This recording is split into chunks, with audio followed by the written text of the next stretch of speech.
Good morning, ladies and gentlemen. It's an absolute pleasure being with all of you here today, and it's an absolute pleasure as well being with Nick Clegg, who had many different lives and careers. He was in government, he was Deputy Prime Minister of the UK, and he's currently the President of Global Affairs at Meta. Nick, it's good to be with you. It's very good to be here. So Nick, I'd like to start off with my first question, which is for the government leaders that are here. You are probably the only person that was able to transition smoothly from government to the private sector.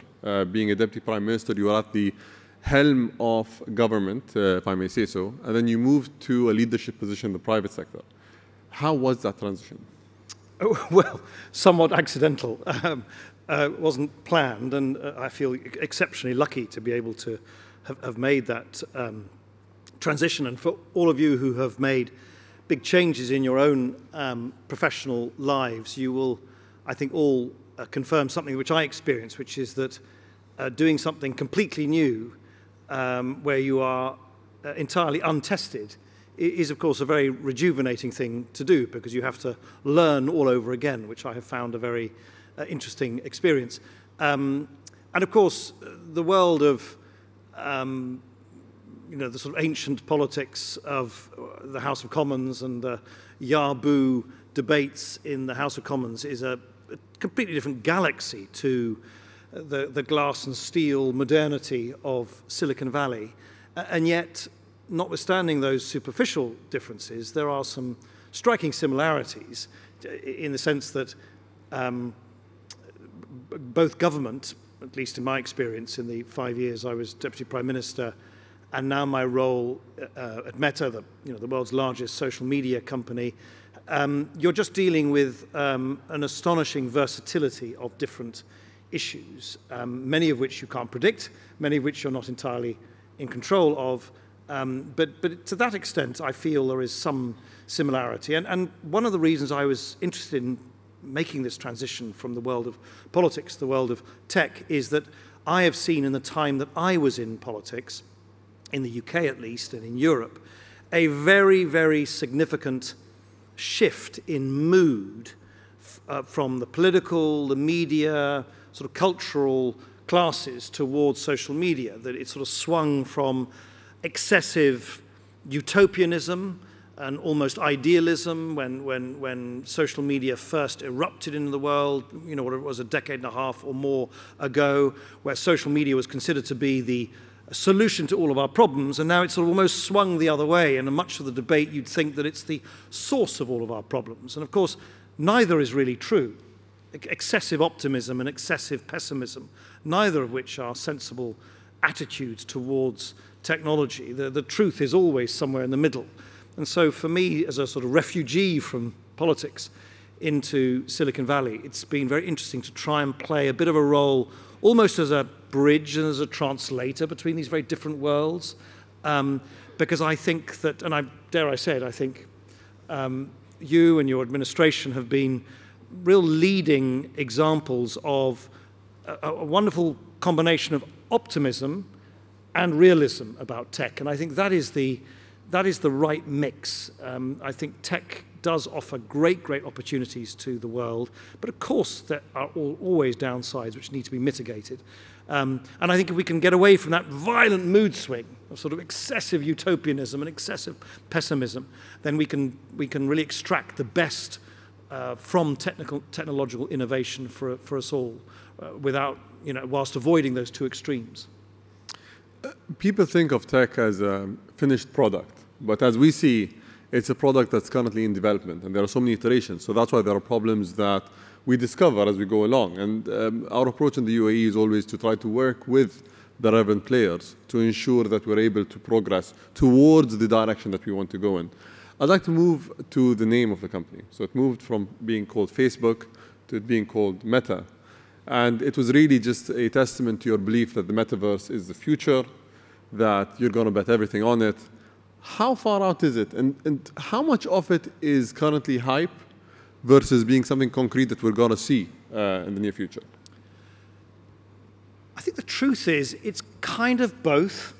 It's here now. We can all go out and buy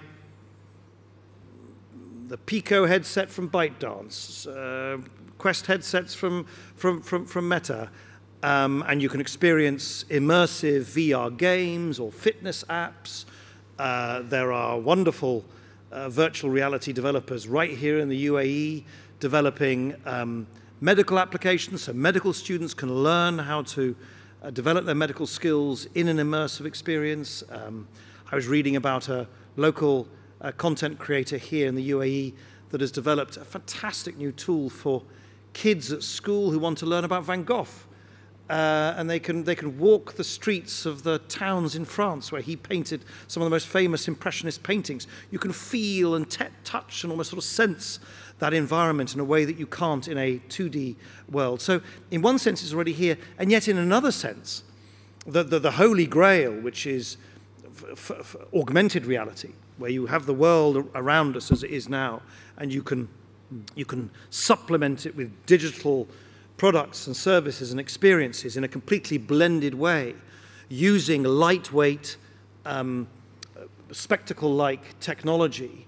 That is clearly still some way away. In fact, much of it still depends on technology which hasn't been fully invented yet. So I think the truth is we are on a journey.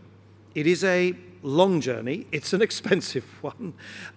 You are in effect creating not a new app or a new piece of hardware or a new experience. You are in effect creating an entirely new computing platform. And the shift is one from, in effect, looking at things, particularly phones that we all hold in the palm of our hands, to actually being in that thing, to actually being immersed in the experience, which currently we can only look at through the sort of 2D experiences. If you can imagine, we all have spent, particularly during the pandemic, so much time using these wonderful products like Zoom and others to be able to speak to each other in sort of these serried rows of sort of passport-style sort of pictures of each other. Just imagine sitting around a virtual meeting room as an avatar or eventually as a hologram, and having a meeting, not staring at a screen, but being in a virtual room together. Now, if that sounds futuristic, it's actually something which can happen now. I, for the last year or so, have been holding my weekly meetings on a Monday with my team around the world in the metaverse, in a product that we produce, Meta produces, called Workrooms. And, we look. Everybody looks suspiciously about 20 years younger and several pounds lighter. That's the avatars that people tend to choose. But the amazing thing is, not least because the audio technology is so good, once you have the headset on and you're talking to people, you feel you're breathing the same air in the same room, because the audio technologies is as if someone is sitting to your right, sitting to your left, sitting a couple of meters across a large meeting, a large conference table. So I would urge for those who've not experienced it to experience those, and then, in answer to your question, you'll get an insight into not only what is possible now, but what will be possible in the future as we move towards a new computing platform based on a profound sense of presence, a sort of immersive sense of presence, regardless of geographical distance. So I'll still go back to this question. Give me a prediction. 5, 10, 15 years. I'm not going to give you a date in the diary. My hunch is, I'm not an engineer, my hunch is that once the flywheel of technological development starts, and remember, of course, Meta, we've renamed ourselves Meta, but we're not alone. This is not something that, thankfully, this is not a new computing platform that's going to be built by one company. It's going to be built by a constellation of different companies doing the operating systems, the hardware, the experiences, the software, and so on and so forth. It's like the rebirth of the internet. It's a much more complex undertaking than that. It's not just ourselves. A lot of the big players, you will have seen the plans or the reported plans from Apple, from Microsoft, from ByteDance and others. There's a huge ecosystem developing around this. My suspicion is that as things start developing, they will develop a momentum of their own. But I have to stress, I think the full all singing, all dancing, augmented reality future that I depicted earlier, that is many years away. So don't you think that we might have a ChatGPT moment? And I'll tell you what I mean by that. 6 months ago, if you sat with many AI experts, they would not have predicted ChatGPT. And the level of output, the level of engagement, the level of people actually embracing this technology and using it. Are we going to see something similar in the metaverse, where something's going to come out right out of the blue, be such a game changer, an order of magnitude better, that we're going to reduce the time from, let's say, 10 years to 4 years because someone was able to see things differently? I think that's likely. That appears to be what happens, is that you have technology which sort of develops a little bit in the margins. It's you know, specialists and experts are conscious of the advances that are being made, but the public imagination sort of ignites, often somewhat unpredictably because of a particular feature or a particular product. I think, by the way, in terms of virtual reality products, you see already gaming is the cutting edge of it. The gaming industry here in the UAE and in this part of the world is exploding. It's in fact, it's one of the fastest growing gaming industry, you know, gaming sectors is right here.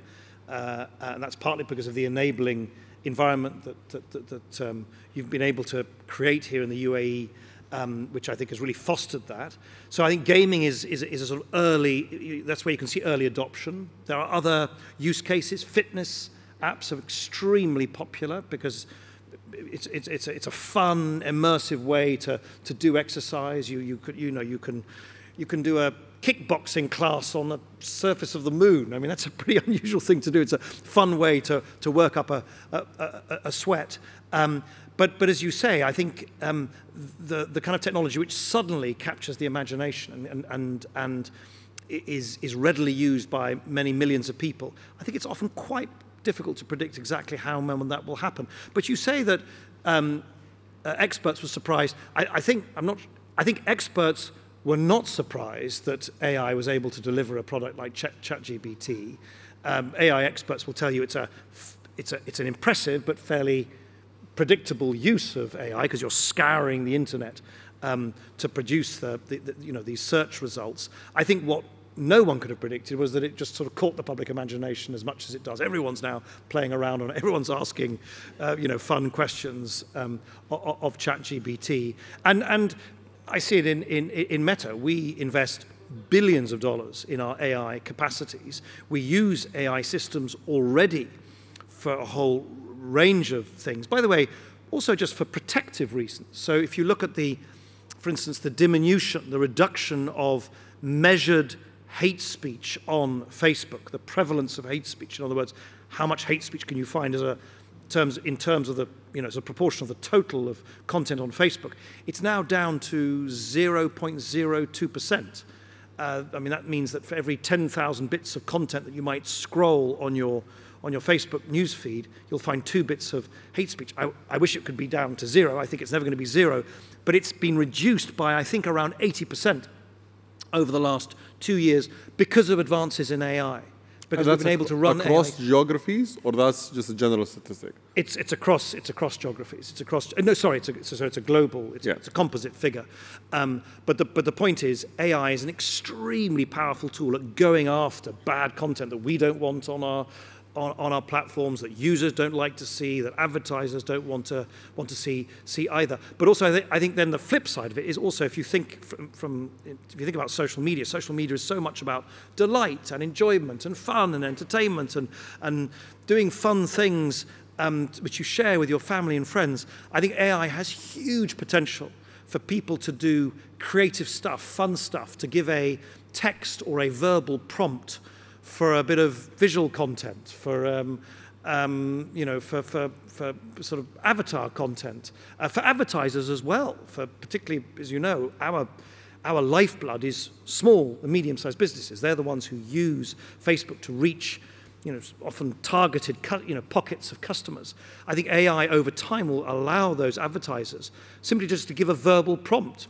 I run a shoe shop somewhere in a local town and I want to advertise my shoes to local customers, and you'll be able to give a verbal prompt and say, create a 15-second, cartoon ad of a grandmother playing in the sun with their, granddaughter with my shoes, with new shoes on. I'm making this up for fun. That kind of stuff is stuff that sounds playful, is actually very useful for advertisers in the future and will be powered by AI. OpenAI's ChatGPT, is that going to be a threat, an opportunity, an integrated product, you think? How are you guys going to deal with this? So we don't do search. We're not a search engine. So clearly you've seen the announcements recently from Microsoft, Bing, obviously ChatGPT, Google and Bard, their new product.